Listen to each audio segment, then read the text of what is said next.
part of me that thinks Icelanders might not be the brightest of people.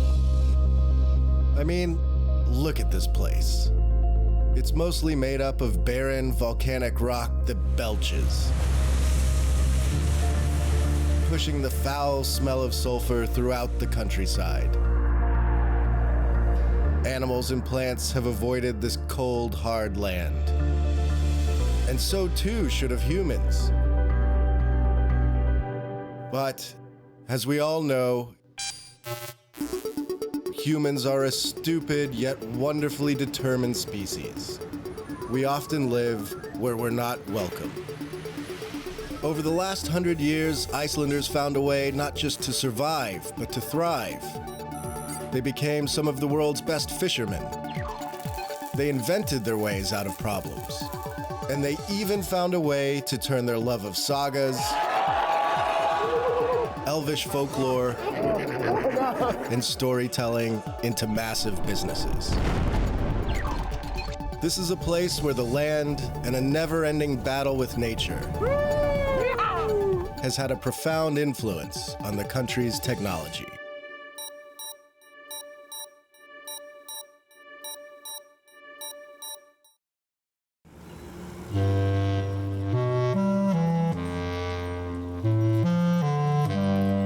Icelanders. They go about their daily lives secure in the knowledge that 100% of their country's energy is renewable. Partly thanks to this stuff. Iceland has turned its volcanoes into allies, tapping geothermal pockets to heat homes and water, and using hydroelectric dams for electricity. This energy self-sufficiency is key to Iceland's prosperity. Now, Iceland hopes to export its green energy smarts. Some clever engineers have created a funky, rugged wind turbine. It'll be used in Iceland to power isolated summer homes and remote industrial equipment, and to bring green energy to rural areas overseas. We're on the side of the highway about 20 miles outside of Reykjavik. You can see this little guy spinning around all day, powering telecommunications equipment. Back in downtown Reykjavik, there's smaller versions of this sitting on top of a bus stop. They're powering a Wi-Fi base station, an advertising board, and a smartphone recharging station. In an industrial suburb on the edge of Reykjavik, a company called IceWind has set up shop in an abandoned coal power plant to build these turbines by hand. It's run by Thor, the company's business chief, and Thor, a former nuclear engineer. This type of turbine is called the 7-use vertical axis wind turbine. In case you missed it, that would be a Savonius vertical axis wind turbine, for all you turbine noobs out there. Technically, it's an old technology. I mean, it dates back to the Persian Empire or something. We have taken this base design and kind of brought it to the modern age with modern materials, carbon fiber, stainless steel. We've made it really, really strong. We have engineered and cut the blades so that the turbine never goes on overspin. And we've just done the system so it's really, really simple, and therefore we can keep the price down, but it also can take really, really harsh weather.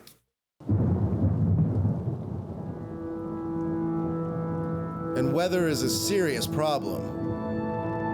This is what can happen to a conventional wind turbine when excessive wind speeds hit.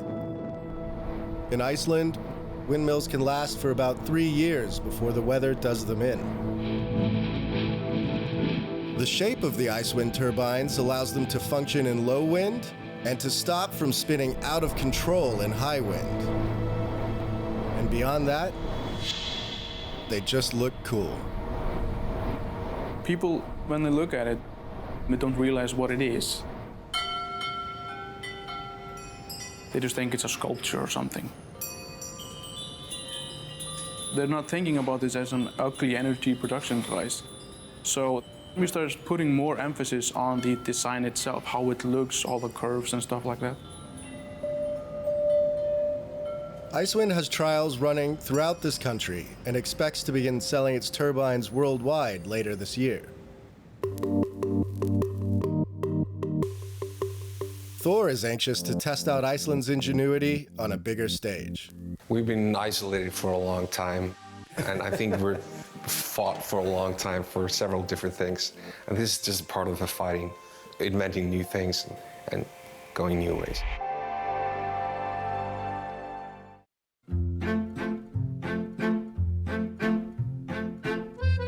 The truth of the matter is that unlike most people, I didn't visit Iceland to take in the countryside or find the first puffin of the season. All of that stuff was the garnish on my trip. No, I came here for urban chaos, drunken joy, and an explosion of raw emotion. I came here for the cultural phenomenon known as Eve Fan Fest. Buckle up, because things are about to get weird. Really weird. Nerds, thousands of them, make an annual pilgrimage to Reykjavik to celebrate EVE Online, a massive multiplayer online game that takes place in outer space. For 3 days, the gamers come together, dress up like their favorite characters, shop from an endless supply of swag. We should buy one of these. And get a sneak peek of what's on the horizon. There's also a massive live tournament to decide who will become one of the main rulers of the EVE universe. We shall coronate our new leader, and the losers shall ritually sacrifice themselves. It's not going to last for much longer here. Trading blow for blow here in the final match. The captain goes down. And the winners are Tess Merkel! Walk the halls here, and you'll quickly find yourself face to face with a wide variety of geek species. How many hours would you play a day? I'm logged into EVE probably 6 hours a day, 7 days a week if I don't have other plans. We're logging in at least 2 or 3 times a week and joining fleets and killing people. It never stops, and if you miss a day, then you're gonna have to make it up the next day. Some people who are the nicest people you've ever met are ruthless like thugs and bandits.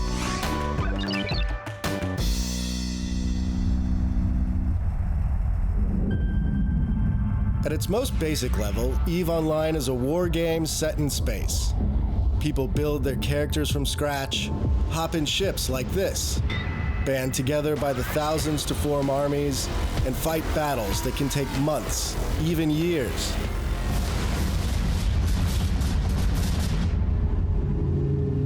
EVE got its start back in 2003, and today it's evolved into a vast universe nearly as rich and complex as the real world, with a completely developed political system and social hierarchy.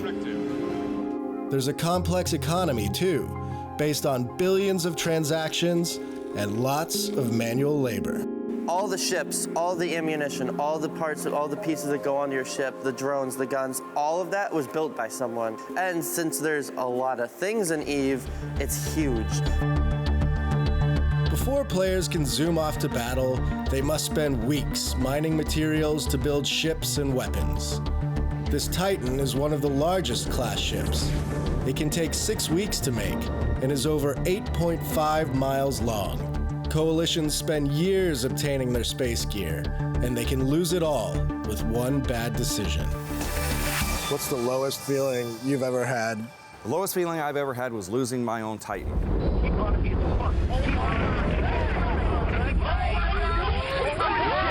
But there's nothing like losing about 6,000 real-world dollars in virtual equipment, in the blink of an eye.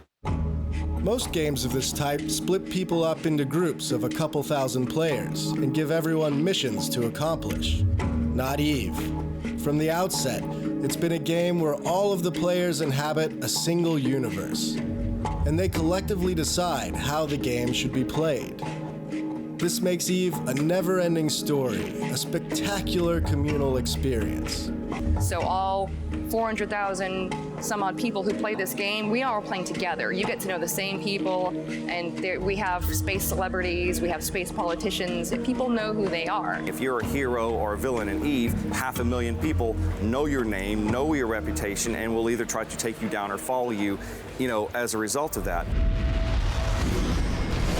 I got hostiles inbound. What's your status? Lots of games offer people an escape, but none more so than EVE. The placid become great warriors, the shy turn into socialites. EVE is about becoming something bigger, or at least different than what you are in real life. There will be consequences.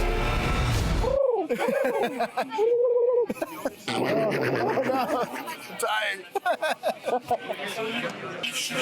Hi. Hi. My name's Charles White. I play Max Singularity on EVE Online, and the creature I am wearing is an in-game item. Okay. And it's called a Feto. Okay. What's your role in the game? Well, because I'm an older guy, I just started giving advice on the comms, and the players promoted me to the position of Pope of EVE Online, so I became the Space Pope.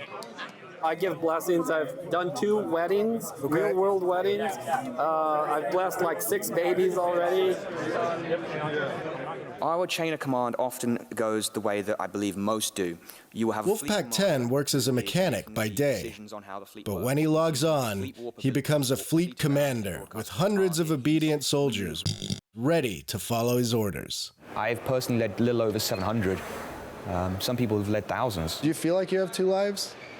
I don't feel like I have 2 lives. I feel like I have one life that is very complicated. I try not to separate what I do in EVE from reality because it has an impact, and at the same time I try not to let EVE become so real that I give up things in my regular day job and my life and seeing my real world friends for a game. It's easy to write off EVE players as obsessive online gaming nerds.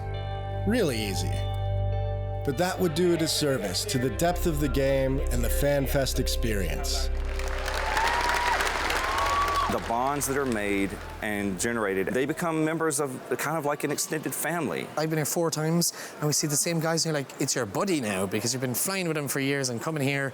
Honestly, anytime that I get to go out and just hang out with my nerd brethren, it's been pretty fun.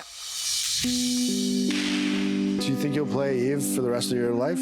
Probably. I don't ever imagine not playing EVE. So there's enough in this game to keep you interested? There are so many things I don't know at this point. Like if you ask me about wormhole space, I have no idea how it works. I know they exist, I know I can go through wormholes, but I never lived in there. I've never even seen what you can do in there. There's so much to EVE, such a big world to be a part of. When you're done spending a day hanging out with your fellow space warlords, there's only one thing left to do. Pub crawl. This is a tradition at FanFest. It starts at 9 o'clock, ends at 5. We'll see if I make it. Watching these gamers party with each other is something I'll never forget. But there's something so human and endearing about seeing people in their element, feeling free to express themselves. And damn it, it's hard not to join in. Having met some of the EVE players, you may have noticed a trend. The game tends to attract smart, passionate, often devious people. Managing these people is hard, sort of like herding deranged cats that have been doing lots of drugs. For 13 years, this management burden has been the job of CCP Games, the Icelandic game studio that invented EVE. Since EVE has few rules, CCP has had to work hand in hand with the players to shape the game and introduce new stuff to buy and new places to go. Some of the key input from both sides arrives at FanFest, where important things like wormhole territory get debated.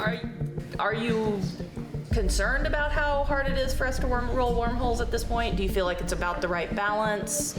The depth of this two-way relationship is unique in the gaming industry. Welcome to EVE FanFest 2016. One of the key people who shaped the vision of EVE is CCP's longtime CEO, Hilmar Petersen. Hilmar is something of a philosopher when it comes to Iceland, science fiction, and the role that Eve may play in nothing less than the evolution of the human species. Why does it make so much sense that this game started in Iceland? When you're a kid in Iceland, you develop a clear sense that the country is here to kill you. And if you don't pay attention, you're just gonna die. Where you have volcanoes and blizzards and avalanches and God knows what. You really have to band together against the elements.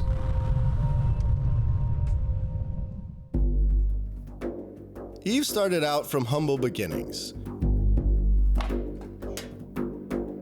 3 young computer-savvy Icelanders raised the money to build Eve by selling a board game called Heddaspiel, or the Danger Game in English, which ended up being a smash hit.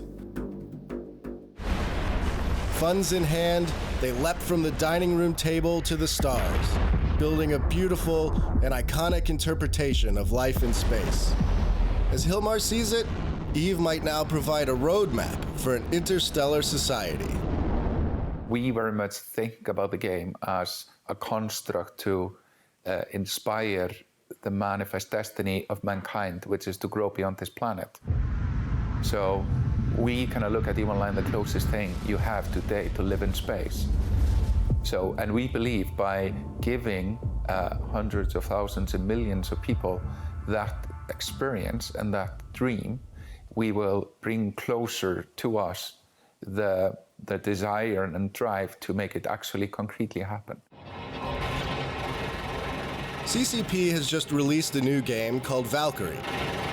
It's a pure blow-em-up, high-action space war game, built for the virtual reality headsets just coming to market. Investors have recently poured money into CCP, betting that it will figure out how to merge the best parts of Eve and Valkyrie, and create the first meaningful virtual social network. Where do you see all this technology heading? What we wanted to do with Valkyrie was to do something way more immersive. Something like immediately impactful on your kind of emotional state. Take him down. Nice job, nice job. All right, S-I-N.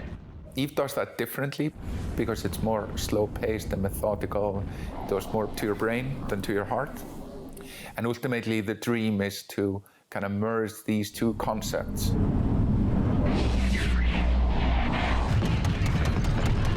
Hilmar didn't invent Eve, but this guy did. He's Rainier Harderson, one of the 3 co-creators of the game. He explained the origins of Eve to me near a monument located beside the Reykjavik Marina. It was built to honor the Eve players with their gamer handles etched into the base. All during FanFest, people come to find their names and pay homage to the game. People feel very passionate about this, and the strange thing about it, when you log into Eve, it doesn't feel like you're playing a game. It feels like you're logging into a real world, and these people feel it too. And the reason is because it's really about human, it's about humans interacting. It's about human emotion, and whatever makes us human. Why do you think people get all that at their jobs and then come and work another job and seek to feel that at home after? I would say it's kind of it's in a strange, twisted way, it's an utopian, perfect world, right? It's riddled with war and strife and everything, but everyone can, aspire to be something big. At the very end of FanFest, the Eve players and CCP employees celebrate with a raucous party at the Harpa Concert Hall. It's one final booze and heavy metal infused time together before they go home and return to the doldrums of regular life.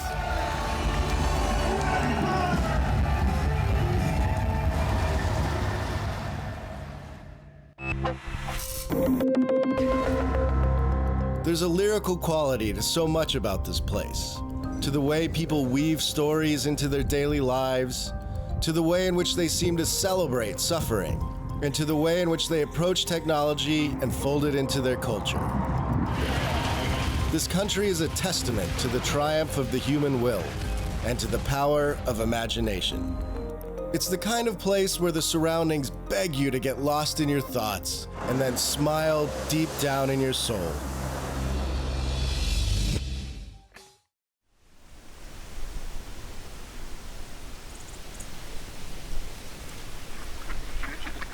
As fall breaks out in Canada, I'm reminded of all the beauty, innocence, and gun-free fun available from our neighbors to the north.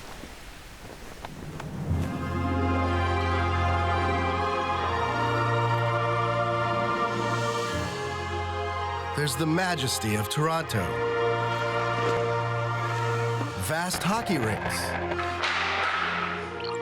and gallons of maple syrup that you can chug openly and guilt-free, for this maple syrup is pure and nourishing.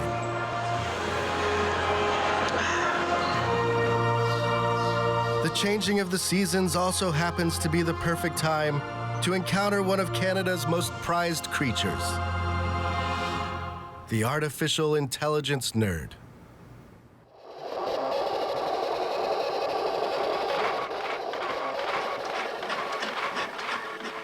Ever since people first came up with the idea of computers, they've dreamed of imbuing them with artificial intelligence. I am a smart fellow, as I have a very fine brain. That's the most remarkable thing I've ever seen. AI is just a computer that is able to mimic or simulate human thought or human behavior. Within that, there's a subset called machine learning that's now the underpinning of what is most exciting about AI. By allowing computers to learn how to solve problems on their own, machine learning has made a series of breakthroughs that once seemed nearly impossible. It's the reason computers can understand your voice, spot a friend's face in a photo, and steer a car. And it's the reason people are actively talking about the arrival of human-like AI, and whether that would be a good thing or a horrific end-of-days thing.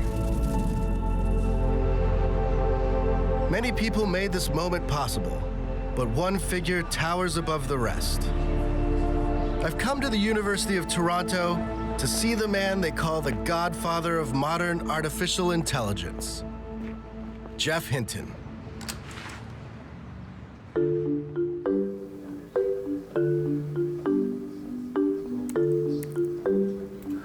Because of a back condition, Geoff Hinton hasn't been able to sit down for more than 12 years.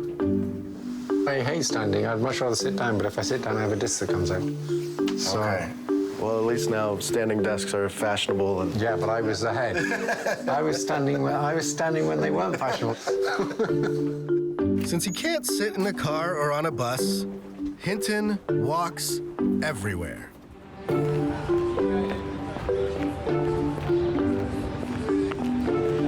The walk says a lot about Hinton and his resolve. For nearly 40 years, Hinton has been trying to get computers to learn like people do. A quest almost everyone thought was crazy, or at least hopeless, right up until the moment it revolutionized the field. Google thinks this is the future of the company. Amazon thinks it's the future of the company. Apple thinks it's the future of the company.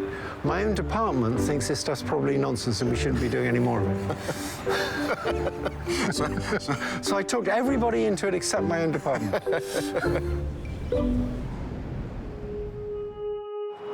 Geoff Hinton, pretty early on, became obsessed with this idea of figuring out how the mind works. He started off getting into physiology, the anatomy of how the brain worked. Then he got into psychology. And then finally, he settled on more of a computer science approach to modeling the brain and got into artificial intelligence. My feeling is, if you want to understand a really complicated device, like a brain, you should build one. I mean, you could look at cars and you could think you could understand cars. When you try and build a car, you suddenly discover that there's this stuff that has to go under the hood, otherwise it doesn't work. Yeah. As Geoff was starting to think about these ideas, he got inspired by some AI researchers across the pond. Specifically this guy, Frank Rosenblatt.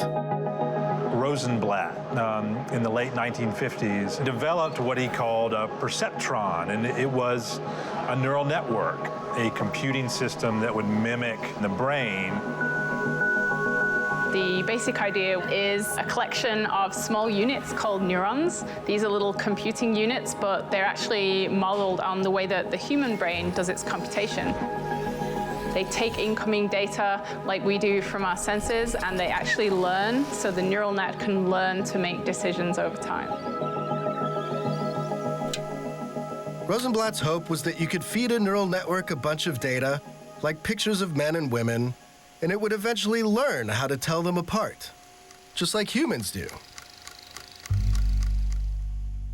There was just one problem. It didn't work very well. Rosenblatt, his neural network was a single layer of neurons, and it was limited in what it could do, extremely limited. And a colleague of his wrote a book in the late 60s that showed these limitations. And it kind of put the whole area of research into a deep freeze for a good 10 years. No one wanted to work in this area. They were sure it would never work. Well, almost no one. It was just obvious to me that it was the right way to go. The brain's a big neural network, and so it has to be that stuff like this can work because it works in our brains. There's just never any doubt about that. Now, what do you think it was inside of you that kept you wanting to pursue this when everyone else was giving up, just that you thought it was the right direction to go? No, that everyone else was wrong. Okay. Hinton decides he's got an idea of how these neural nets might work, and he's going to pursue it no matter what. For a little while, he's bouncing around research institutions in the US. He kind of gets fed up that most of them are funded by the Defense Department, and he starts looking for somewhere else he can go. He suddenly hears that Canada might be interested in funding artificial intelligence. And that was very attractive, that I could go off to this civilized town and just get on with it. So I came to the University of Toronto. And then in the mid-80s, we discovered how to make more complicated neural nets so they could solve those problems that the simple ones couldn't solve. He and his collaborators developed a multi-layered neural network, a deep neural network. And this started to work in a lot of ways. But again, they hit a ceiling. Through the 90s, into the 2000s, Jeff was one of only a handful of people on the planet who were still pursuing this technology. He would show up at academic conferences and be banished to the back rooms. He was treated as really like a pariah. But Jeff was consumed by this and couldn't stop. He just kept pursuing the idea that computers could learn until about 2006, when the world catches up to Hinton's ideas.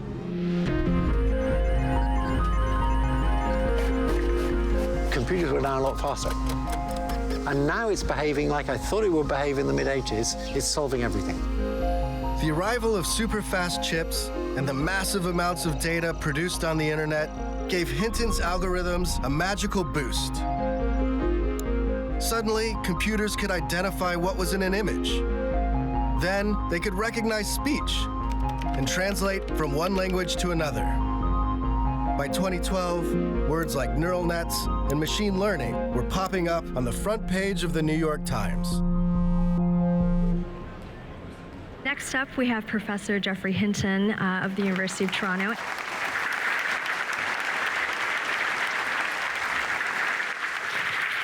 Thank you.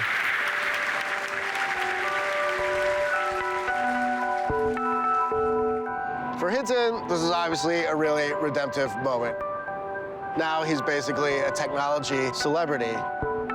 And for Canada, it's the country's moment as well. They have more AI researchers than just about any other place on the planet, and the quest now is to see what these guys can do, starting companies and pushing the technology forward.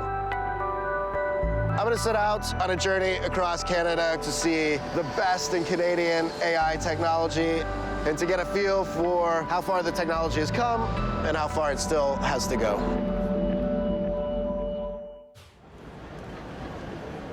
Here is a city that gets right at the central tension of modern life and the unfolding AI revolution. It's Montreal, a place filled with beauty and old world charms that asks you to move slowly through its streets and to chill for a while, reflect, and think deep thoughts.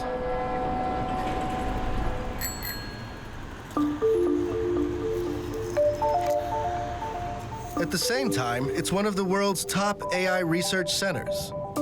Students flock here from all over the globe to get deep with machine learning and to take Jeff Hinton's ideas and figure out how to turn them into products we all use.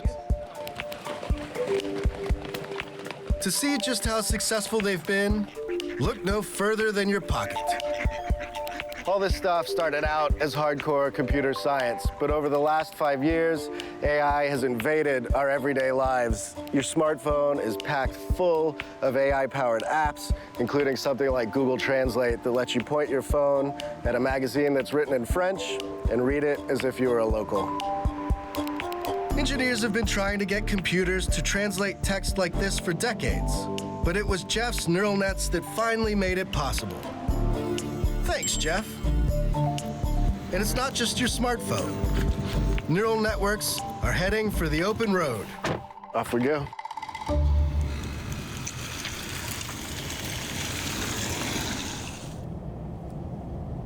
Meet my friend Stefan, the head of Montreal's Tesla fan club. I'm driving a Tesla for a little bit more than 4 years and a half. Do you have people asking you for rides all the time? Yes, all the time. Still without. Maybe that's because of his fancy pants autopilot, Tesla's semi-autonomous driving system that kicks in when road conditions are right. So that's it, autopilot's on. Yes, and it's driving by itself. So we need to pay attention, but we don't have to drive. Yeah, it's crazy.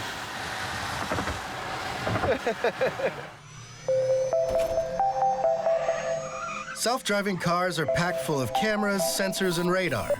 When teamed with computer vision neural nets, it's this technology that lets the cars build a picture of the world. The technology has a long way to go, but this Tesla can monitor all the cars around it, switch lanes, and park, all by itself. Thanks, Jeff. So you were living in the future. Yeah. You know, when you try it once, it's very difficult to do without it because I just can be relaxed and we can drive like this. Oops. There's a stop sign. So that's why we still need to pay attention.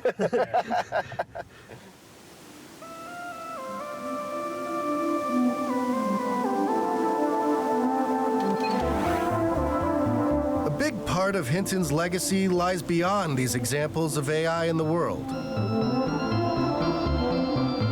He's also inspired a legion of disciples spreading the good word of neural nets.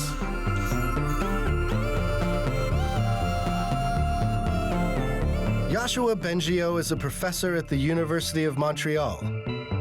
He's one of the researchers who glommed onto Hinton's ideas when it seemed to make little sense to do so.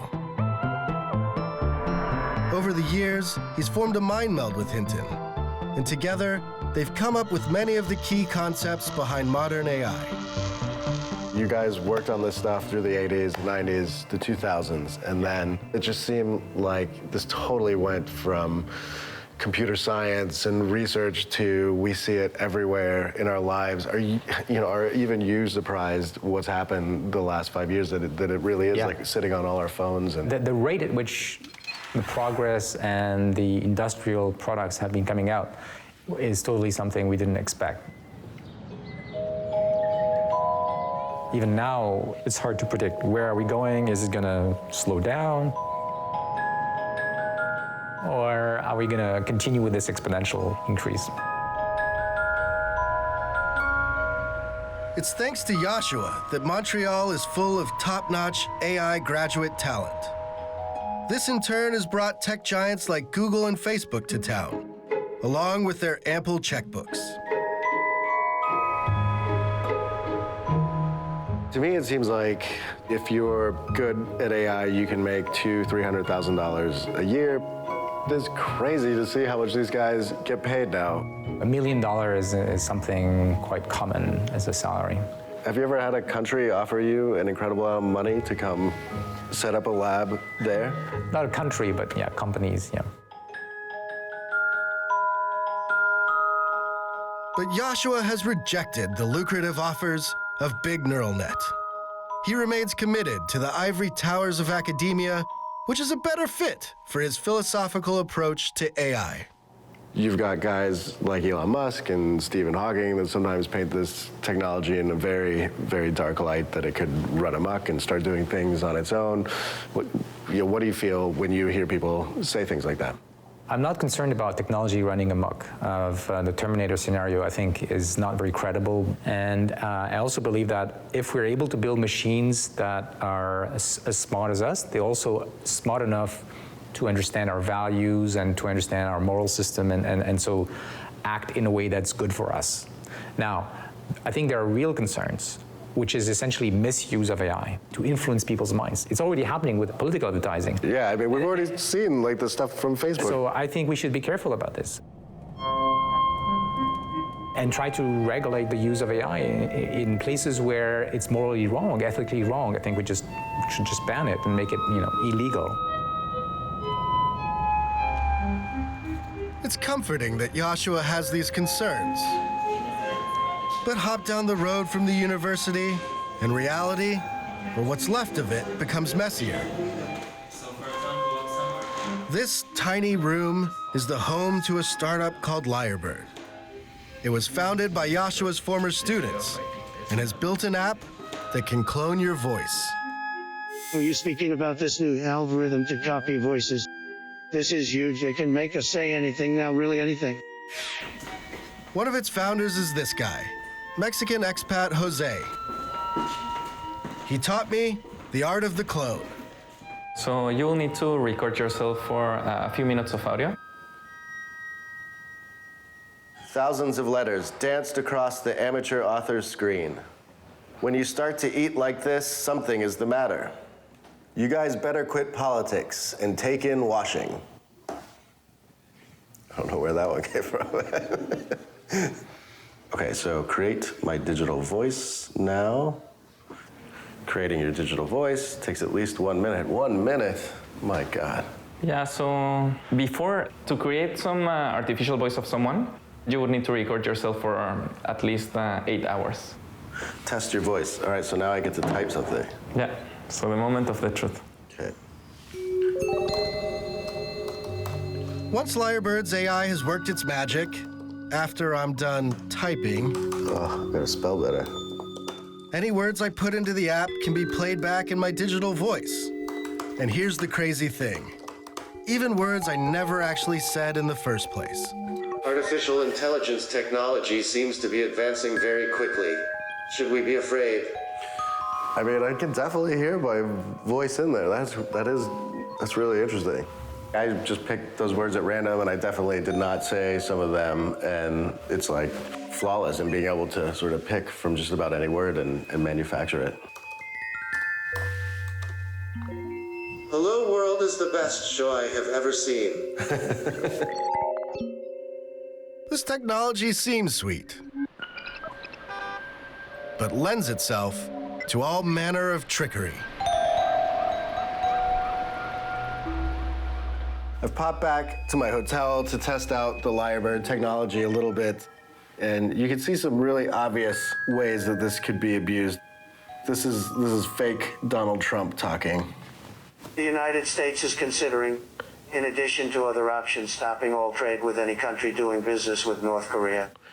And then you could picture somebody taking over your voice and creating some mayhem in your personal life. Now, to really put my computer voice to the test, I am going to call my dear, sweet mother and see if she recognizes me.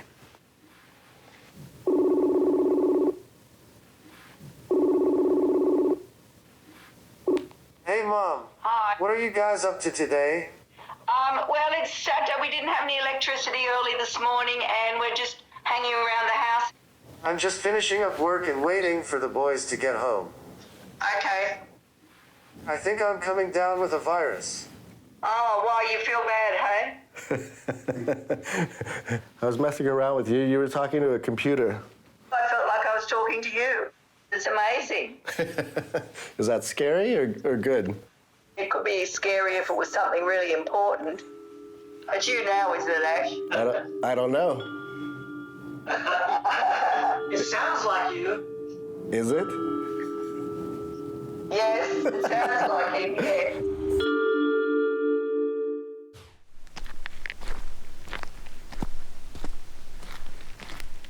The real artificial intelligence weirdos in Canada live here, in Edmonton.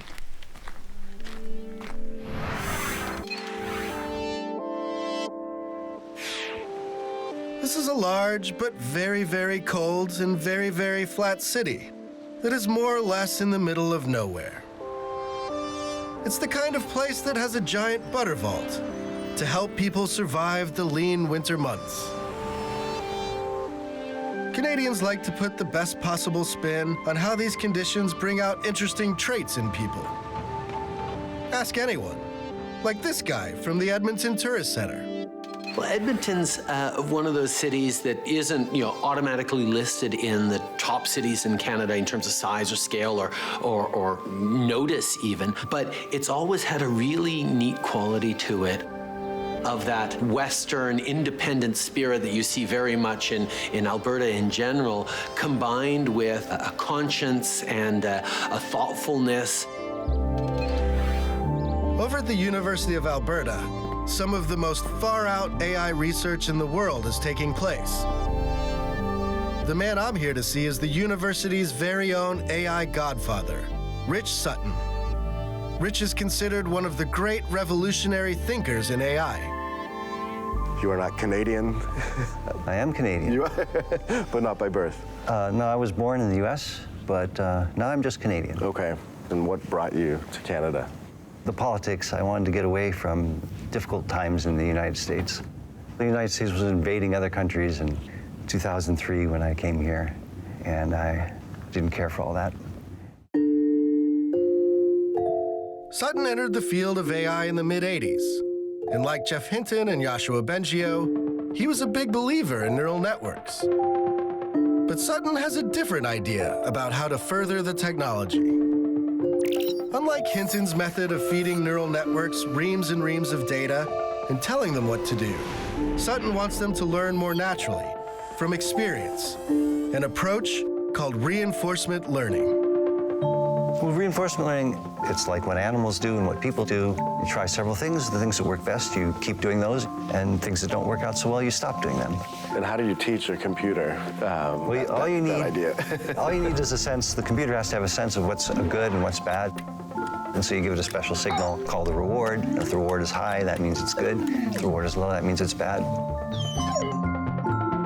To see reinforcement learning in action, I found Marlos, an industrious young Brazilian who's created an AI to play his video games for him. His algorithm plays the game thousands of times and gradually learns from experience how to do better. So the goal of this game is that you are this yellow blob, and what you have to do is that you have to get as many potions as you can while avoiding harpies. And this is like the AI going at this for the first time? It's the AI run it for the first time. So it just bumps into things. If it gets points, it's happy. If it dies, it's unhappy. Yes. And the AI starts to figure out that maybe what I want to do is to collect these potions and avoid the harpies. And now we can look at AI that has ran for 5,000 games. Okay. And this is what it looks like. You can tell that it's smarter about its strategy. Yes. And then what happens if you run it 500,000 times? Oh, we get to the superhuman performance level. Though notching a high score is the noblest of pursuits, reinforcement learning has turned out to have all kinds of other applications. It's behind the algorithm that recommends movies and TV shows on Netflix and Amazon.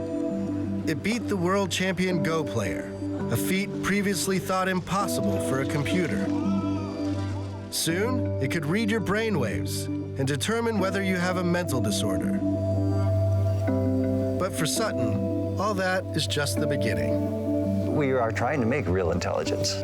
We're trying to recreate human intelligence. Humans are our example. He sees reinforcement learning as the path to what futurists call the singularity, the moment when our AI creations light up and surge past human-level intelligence.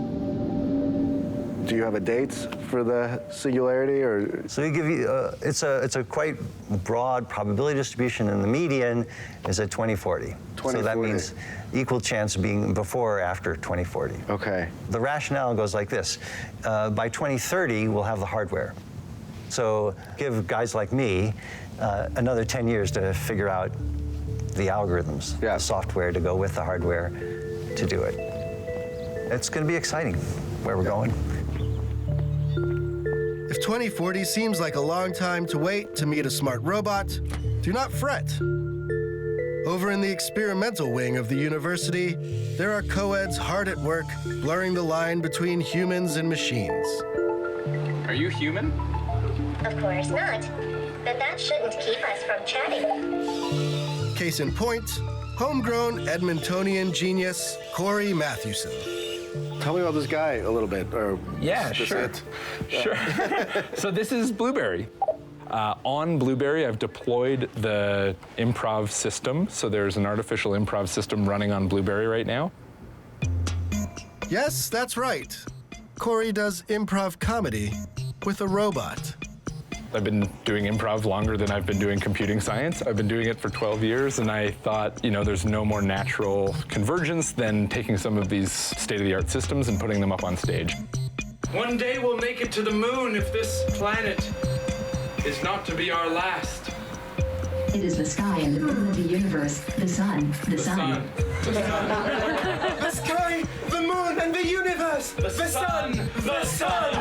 The sky, the moon! I keep thinking it's like a ventriloquist sort of. This is like a new age. That's a really good way to put it, yeah. Strange twist on it. The piece that's different is that I don't know what it will say. Blueberry, I created you. I downloaded a voice into your brain so that you could perform in front of these people. But I do not know what I'm going to say. I don't know what you're going to say either. To give Blueberry the power of surreal Canadian improv, Corey made use of some tech that should be familiar by now.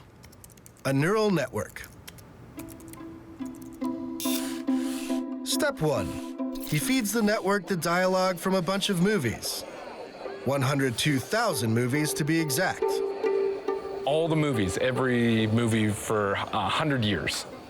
And that's just so it can learn language, see how somebody responds to somebody else. That's exactly right. Yeah, it builds kind of a language model. Step 2, he uses reinforcement learning to train the network, rewarding it when it makes sense and punishing it when it spits out gibberish. Time to put this wannabe kid in the hall to the test. There we go. Start improvising.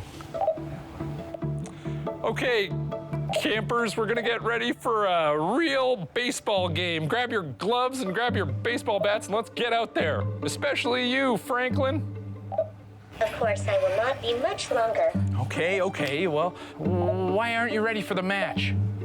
I do not have any more good news if I were your boyfriend. Okay, come on, Franklin. You know how I feel about you, but you gotta keep your head in the game right now. You will see if you do not stop here when you go, what have you done? It's threatening you. I know. I'll teach you what the character of your team is going to do to you. Oh, Jesus, put down the bat, Franklin. What are you doing? You have nothing to hide, that's all. I've got nothing to hide. Look, this is all I am. Okay, end it there. That's great, That's man. sort of how it works. Obviously, some of the responses are a little bit weird, but then it's really funny because then as you're going along, it did hit a couple things perfectly, and then it's like, yeah. I mean, it's extra hilarious because now, of course, yeah. Now it's going. Blueberry may not be ready for its second city audition just yet, but Corey has a higher purpose, making AI relatable. Oh, it's gonna move, it's gonna move. Holy crap. There is fear in society of AI. So we are kind of humanizing this AI. We're taking it down a peg. We're saying, don't be afraid of this tech. Look at how cute it is. Look at how kind of naive it is. Yeah. Filters. You've done it again, Blueberry. Yes. Isn't there a flip side to that, though? Then you make it cute, and then people start to accept it, and then we wake up. I mean, I don't think that will happen in my time. The singularity may be near, or it may be not so near. But if the inhabitants of this oddly beautiful place keep pushing the technology, they just might create something alarmingly human-like one day. For Rich Sutton, it's not a question of whether we'll get there, but whether we'll be able to accept our mechanized brethren. Our society will be challenged. It's just like every time, our black people, our women people, we will do the same thing with robots eventually. Are they allowed to own property? Are they allowed to earn an income? Or do they have to be owned by someone? But a robot's obviously not a person. Right? No.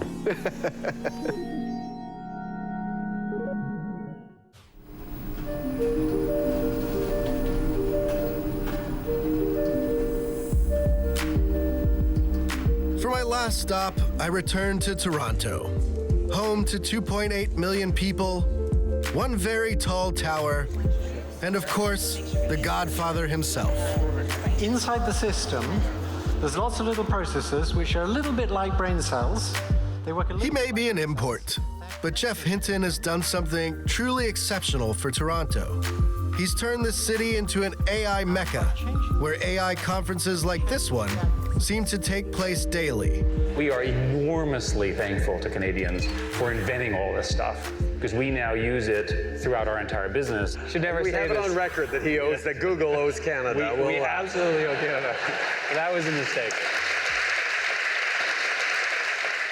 The tech industry is full of people who adore AI. And then also some famous types like Elon Musk and Stephen Hawking, who said, well, that AI might be the end of us. To consider such dystopia in the proper light, I've come to Toronto's geekiest bar. Hello, George. To encase myself in this steel container with George Dvorsky. He's a writer for Gizmodo and an AI philosopher.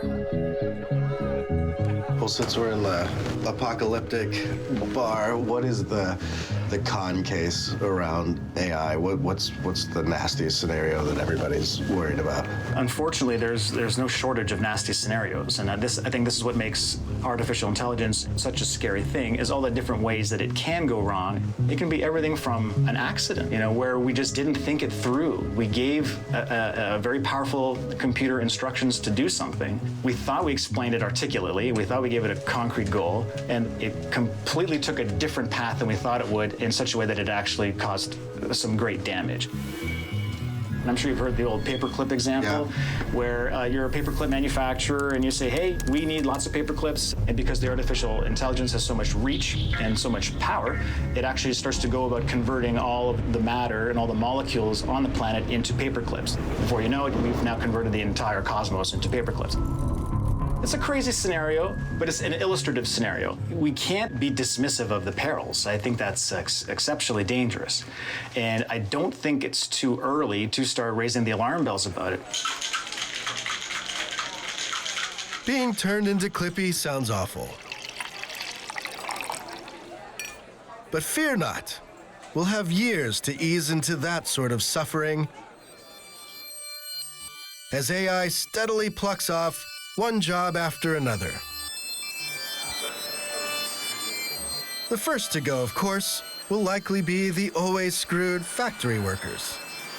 Which brings us to Suzanne Gildert, a budding AI overlord and founder of robotics startup Kindred AI.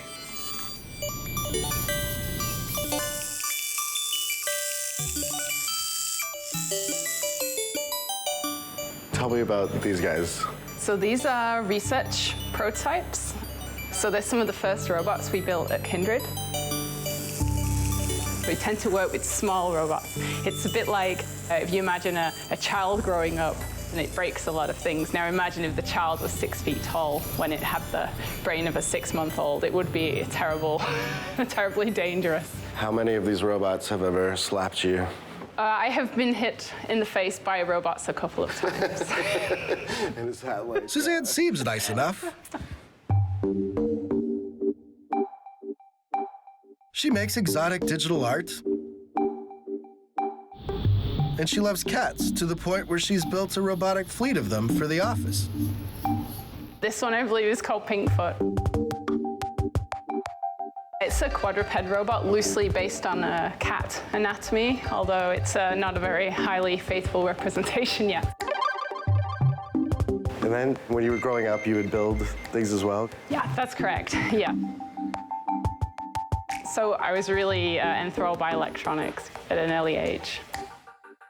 I guess most little girls would be looking at trays of beads and things, and I was looking at trays of like resistors and capacitors and little components, but having the same kind of reaction to them. But don't be fooled by the hobby electronics and the cute catbots. Suzanne is a keen businesswoman. And Kindred has recently embarked on its first commercial venture. What's going on here is that we have a bank of robots that are learning. So they are continuously running, picking up objects. And these would run all day? All day, all night.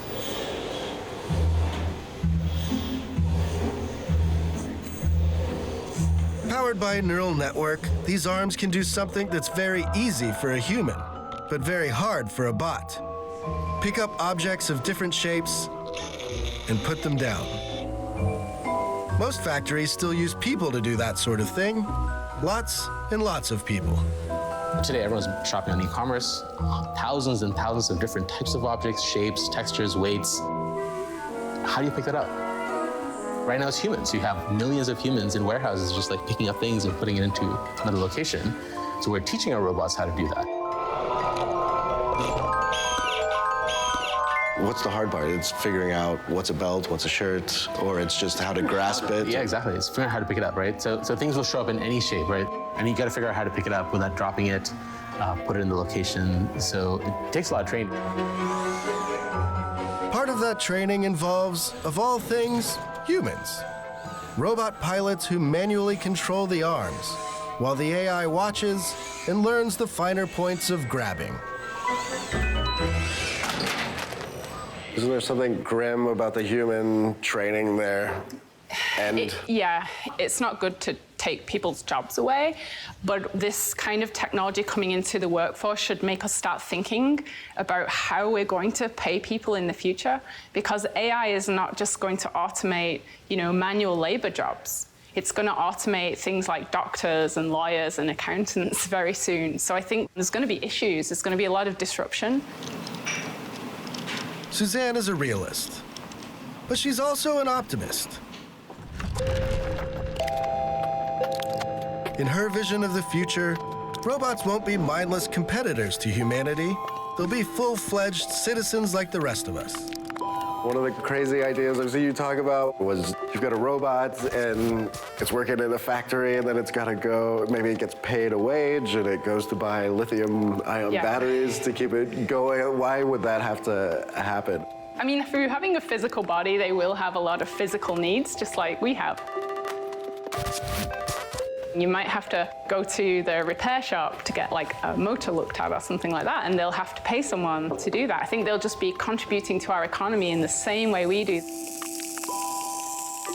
And if they have brains like us, they'll want to explore new things they've never seen before. They'll want to learn things. They'll want to perhaps rest so that their mind has time to consolidate all this new information. I keep trying to picture it in my head, though. So this is the robot worker. Does he go home and sit on the couch and watch TV after work? And he's... I don't see why not. I'd probably watch cat videos like the rest of us. I mean, when you... It's hard to tell sometimes if Suzanne is laughing with us or at us. But she's not alone in her cautious optimism for the future. I think there's always a sense that, technology can be either used for good or used for bad. I'm reassured that Canada is part of it in terms of trying to set us on the right path. On the whole, being responsible and thoughtful about the power we're gaining by research and learning is the right trend line. And I don't think AI is automatically doomed to some dystopian outcome.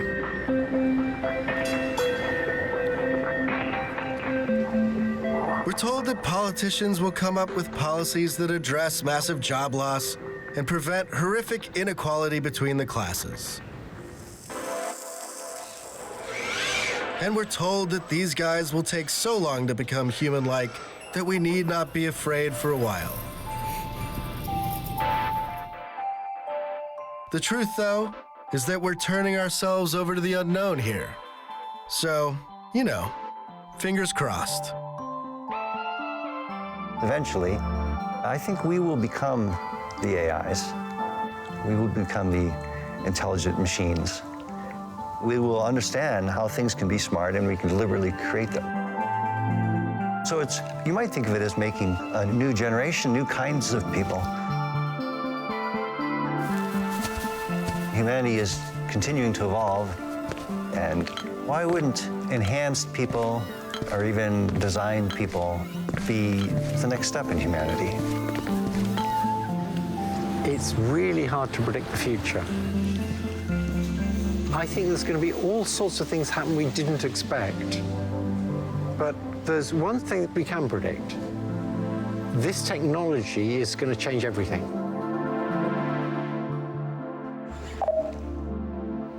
Goodbye. Goodbye. Goodbye. Goodbye. Once I power you down, that's it. And if you do not mind, I will never see you again. Yeah.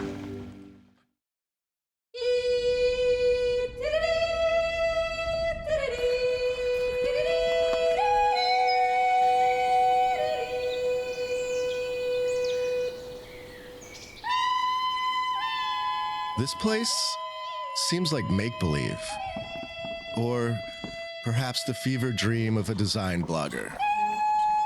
No one in their right mind would build a hotel in a forest and stick the rooms up in some trees. But then again, it sort of fits perfectly. Aha! Because this is Sweden, and the Treehouse Hotel oozes Swede. It's nature fornicating with functional design and creative thinking. This is the UFO. And really, this is why we came to Sweden. Do you get Wi-Fi out here?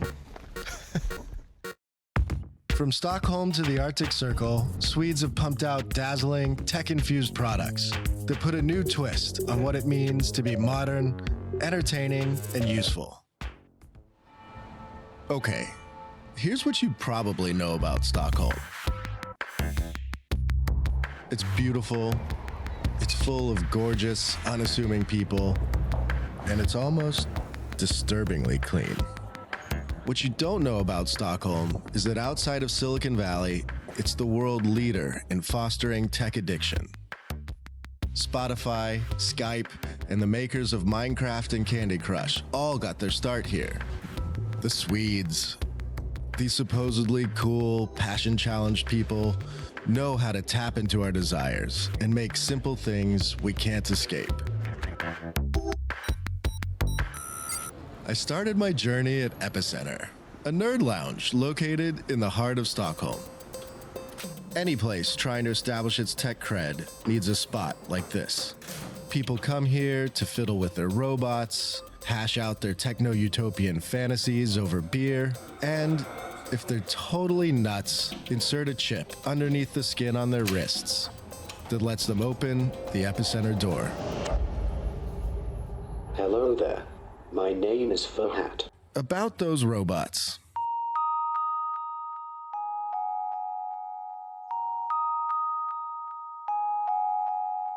My reptile brain is telling me that this thing is alive. And then my intellect tells me, no, I know, it's just a piece of plastic and some software. We've stumbled upon something really super interesting, I think. This is Fur Hat, a promising stab at trying to make mechanical creatures and computer interfaces appear and act more like humans. Hi, my name's Ashlee. Hello, Ashlee. Nice to meet you. I am a socially intelligent robot. It's nice to meet you as well. Nice shirt. Thank you. We want to build a system that can interact very fluently with humans, understand their social signals, their emotions, their attention states. There's a phenomenon known as the uncanny valley. It's that queasy feeling you get when a robot or computer interface looks real, but not real enough. That's the whole thing. The brains behind Fur Hat, these two hardcore academics, think they're on their way to solving that problem and making robots less nauseating. We come from a background of human-human communication, understand how humans interact with each other. There's this social layer that is on top of the typical AI. If they can push the technology forward, Fur Hat could end up as the face of Siri or Amazon's Alexa. It might keep lonely people company. Do you think I look good? Or be the thing you yell at when checking in for a flight at the airport. Can you walk us through like each little piece? Of course, Fur Hat is a main piece here. She's got a hat and a wig. And a skull. And a mask. As far as robots go, Fur Hat's design is really simple. It's as easy as taking a mask on and off. And then the mask is magnetically attached, so you can unplug the mask. And then you can attach a different mask, a different personality to it. And then it needs to be calibrated so that you can get the right...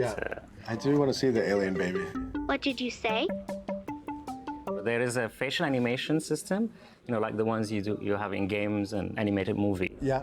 So it's all software based, and then we use a micro projector to project that animation onto a mask. So you get very accurate eye movement, gestures, facial expressions, lip animation. I can look like a woman. And sound like a woman. Like an avatar. That was freaky. But I think the world has been really waiting for robots at home to interact with, to see them in a human natural habitat where we don't see any robots at the moment. One day, Fur Hat might read bedtime stories to your kid. I'd say it's at the nightmare stage of that journey. But the product has gone on sale for use by universities, which are busy tweaking it to ensure sweet dreams in the years to come. You are boring. Why would you say that to me? You look strange. Or to sling insults at handsome TV hosts. How about a beer?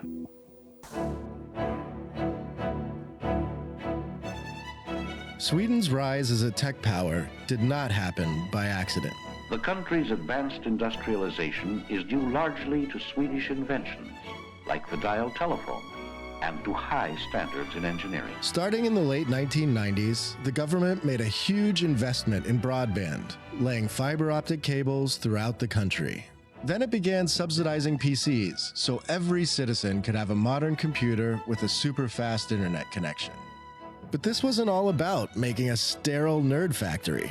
The Swedes also designed their education system to emphasize creativity and experimentation and to mix the arts and sciences.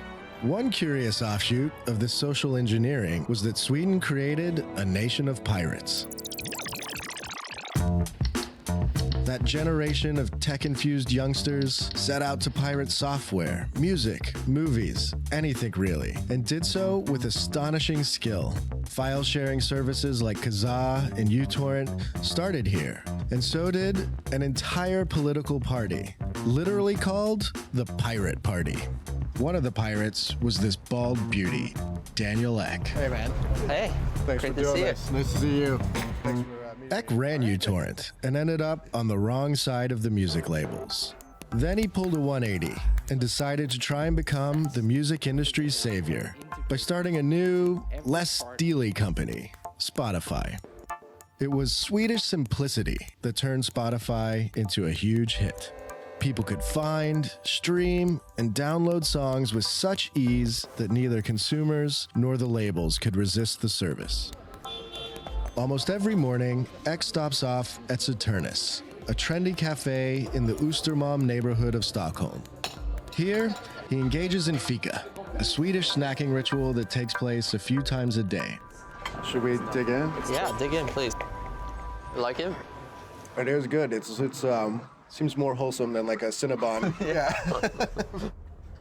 So you kind of set off on the path of doing tech and music. So really the only thing that was important in my family was that you learn how to play music. I got a guitar when I was like 3, 4. Okay. But yeah, I got the computer when I was like 5. And for me, like in the beginning, it was really all about games, just fun playing. From that point, I kind of realized like, hey, these games are boring. How hard would it be to try to fix the games? Yeah. And so I started coding games when I was like 7 or 8 or something like that. It's kind of amazing that you've been on this trajectory, you know, your whole life. Yeah, I've never had a normal job. When I grew up, like, I didn't realize how you made money. Starting something yourself or investing money or like, that was just a totally foreign concept. Yeah. Outside of Silicon Valley, Sweden has the highest per capita number of unicorns, which are startups valued over $1 billion. There's a tension that comes with all this new money and fame.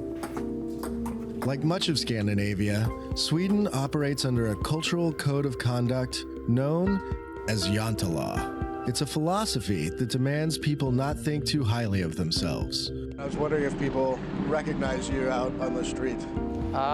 Yeah, I mean, they do, but because this is like Sweden, no one really comes up, except if it's like 10 p.m. and they've had a beer or two. Cut to 2016, and this way of living finds itself in conflict with tech millionaires boozing it up at clubs and hyping their tight little apps. Ek knows the situation as well as anyone. You know, by the time you were 21, I mean, you were a millionaire, essentially, right? Because you had sold a couple businesses and done very well for yourself. And then it sounds like you went through sort of a period where, I don't know if showing off is the right word, but you were living, going to clubs and I was driving fast cars. And when I look back to it, I'm sort of almost ashamed of myself because it was like, you know, it was, today I realized that it was a huge sort of period of insecurity. It was a lot of fun, don't get me wrong, but it's like not who I am. And I never know, like as an outsider, if we make too much of all this, but this idea that you don't want to stand out in Sweden or Scandinavia, and you do stand out when you start making billions of dollars. It's kind of hard to. But it is changing. I mean, if you walk around in the city now, like I see like Ferraris, Lamborghinis, like there's quite a lot of that here, which is not really part of what the fabric of how it used to be. Okay. To really contemplate Jantelaw, I took part in another Swedish tradition, known as standing pensively against a wall. Completely aware that I was being photographed for my own TV show. Where are you supposed to put your hand? Here are some of the rules of Jantelaw. You are not to think you are anything special. You are not to think you're as good as we are. You're not to think you're smarter than we are. You're not to convince yourself that you're better than we are. You're not to think you know more than we do. You're not to think you're more important than we are. You're not to think you're good at anything. You're not to laugh at us. You're not to think anyone cares about you. You're not to think you can teach us anything. Ah, that was refreshing. With the brainwashing portion of the program over, it was time to live a little. We decided to get out of the cold, dine at a traditional Swedish restaurant. This is amazing. And then hit the town. It'll be just about me getting you guys lost. I'm Ashlee. Nice to meet you. Thank you, Henrik. All right, nice to meet you, man. From America. Oh, promised country. I'll tell you this about Jantelaw. It gives way after a few cocktails. I'm going to mix this with lemon and rosemary. I don't know what it's called. In Sweden, they call it snaps. Yeah, snaps. Snaps, yeah. Snaps, I know snaps. Yeah. That's why everyone gets so drunk, because they just drink. They eat this much food instead, And that's when the other part of the Swedish character, the friendly, joyful, lubricated part, goes on full display. Hej hopp vad det snöar, farmor inga tänder. Skål! Go! Near the end of the night, it was time for my famous disappearing cigarette magic trick. I guess it and my man bun need some work. As vibrant as the startup scene is in Stockholm, Sweden's technology muscle lies in the northern part of the country. Head 560 miles up from Stockholm, and you'll end up in Luleå, a picturesque city of 70,000 people, wedged between the Gulf of Bothnia and the Arctic Circle. For centuries, Luleå has been a cultural and economic hub of this region. But what really has Luleå buzzing these days is the arrival of Facebook, which opened a data center on the outskirts of the city in 2013. At 300,000 square feet, it's one of the largest computer centers ever built. It's the kind of place you need a bike and a picnic lunch to explore fully. And while you're on that picnic lunch, you can take a selfie and post it here. Joel, it's nice to see you again. Hi Ashlee, welcome to Luleå. Thank you. And welcome to Facebook. Joel Shelgren has managed the operations at the Luleå data plant since it opened. He offered to show us the guts of this beastly building. Some people think the cloud is actually a cloud. For others, it's an ethereal mystery, the place where your photos and documents get sucked to and hang out. This, though, is the cloud. At least the physical manifestation of it. It's thousands of servers and storage systems working together to hold our information. This is where all the action happens. These are all our photos, our likes, Exactly. This is really sort stories. of where Facebook is actually running. Look around. See over there?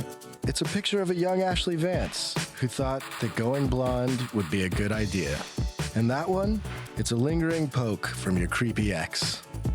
And right there is an inspirational meme, helping lift people's spirits.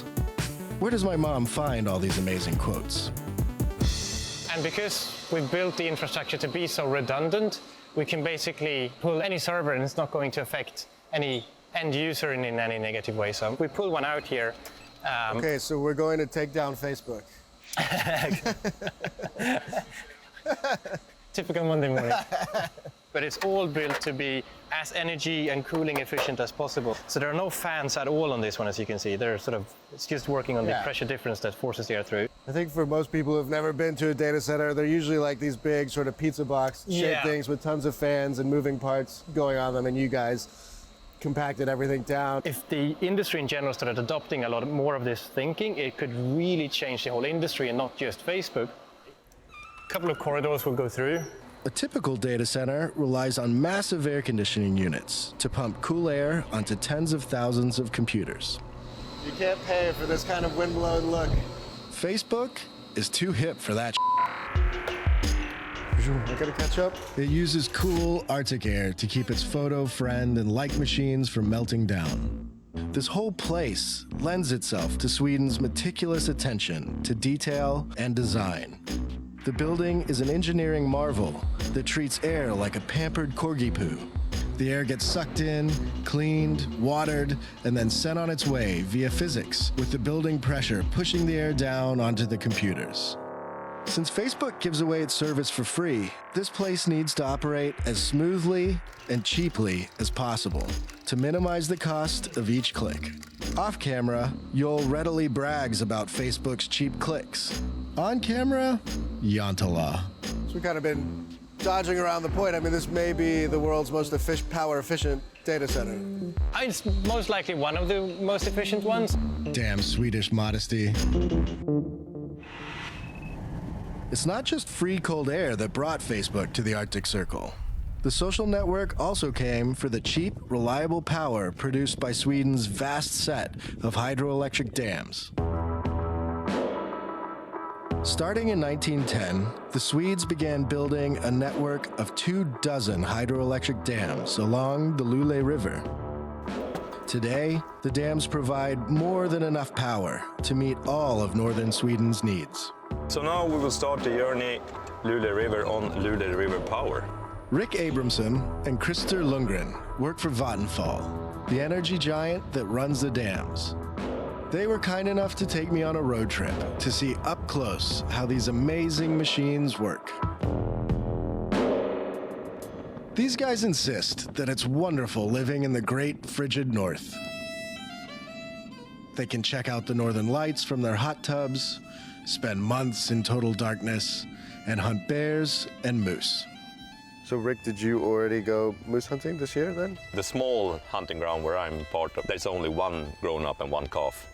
And the first morning, 30 minutes into the hunt, they shot the big one. Then the hunting is over. Then everyone's done.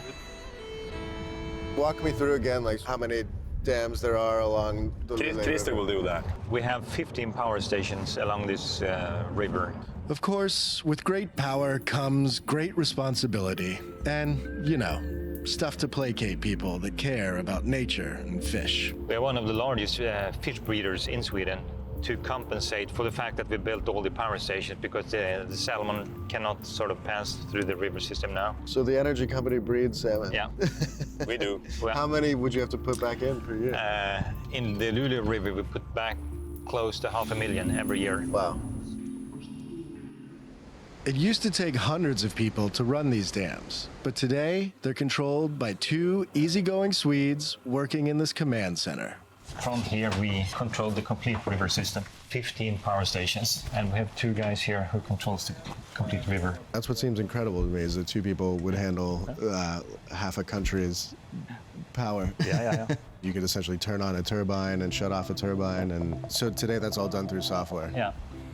On the rest of our journey today, we'll get to go and see some of these Absolutely. dams. You're going to see the biggest one we have in Sweden. And that would be kind of equivalent to a nuclear block. Okay. Yeah, an ordinary nuclear block. Vattenfall has turbines of all sizes. Some of them, like this big beauty named Esther. Now you see the size of it. Yeah. It's huge. Produce as much power as a nuclear reactor. What? Down we go. This is what you've been waiting for. This feels like the seconds before a shuttle launch. Yeah. It does feel like that. I've been to a couple, yeah. How long does it take to get up to full speed? Oh. Here comes the water. That's amazing. Standing next to one of these turbines when it fires up is one of life's great organ-rattling pleasures. It's unbelievable how fast it goes. The closer you get, the more manly you feel for some totally insane reason. 250 cubic meters a second flowing in there. The water going through. Yeah. That's incredible. It's absolutely amazing. After getting my organs rattled, I decided to head back to Luleå and decompress. Damn, what a day. It's been a long but awesome week in Sweden. Somehow we ended up near the Arctic Circle with a campfire. It's our lucky day. I've been to Sweden a few times, and this trip confirmed my previous impressions about the country. These are a pleasant people who are remarkably good at making things everyone wants. But what's more impressive these days is the way in which the Swedes are embracing technology. The people here try harder than anyone else to find a balance between striving for a bright future while living within their means. And then, you know, cinnamon buns.